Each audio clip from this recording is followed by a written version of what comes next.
Many businesses start out with a great idea, and the entrepreneur's focus is quite rightly on, it's engaged on how they're going to make money from that idea. Often they will purchase a property in their own name for their business to trade from whilst the company is being formed and incorporated, and then they just press on with the business of making money. What I then find is there's rarely time for entrepreneurs to sit back and review their business model, and this is perhaps where we can help. Working with the entrepreneur's accountant or financial advisor, which is quite key. I often find that one of the favoured solutions we all tend to agree on is the creation of a SSAS.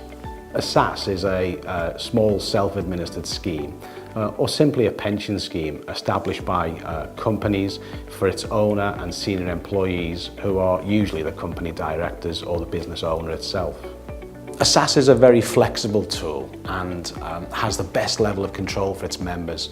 For example, it can buy and hold the business premises for a company to occupy by way of a lease. In doing so, it will be an asset of the pension scheme whilst also being a liability for the company.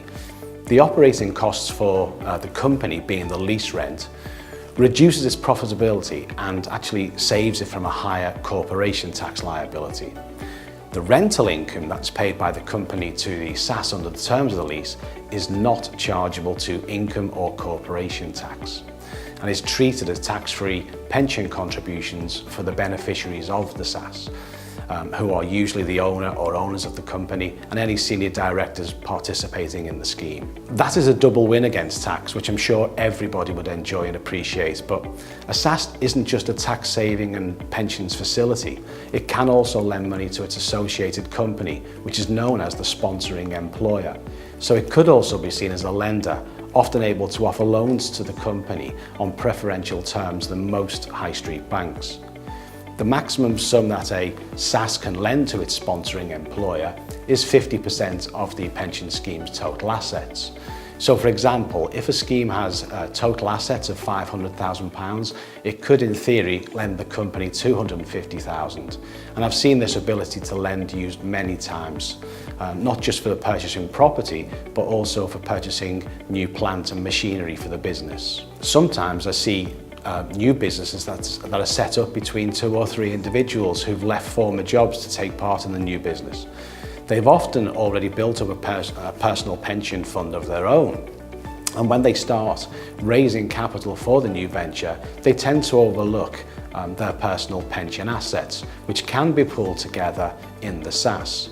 And this can often satisfy the new venture's needs from the outset without the need for external debt.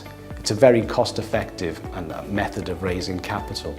And finally, once a property is held within the SSAS, it will not be liable for any capital gains tax on a future disposal. Some people worry about what happens if they die in the meantime, and that's a very good point, because it's a pension, they're always naturally thinking about those things. But before you've withdrawn any funds, in most cases, the full value of the SSAS can be paid to whoever you nominate. And if you have withdrawn funds, then the balance will usually be paid to the surviving spouse or dependents.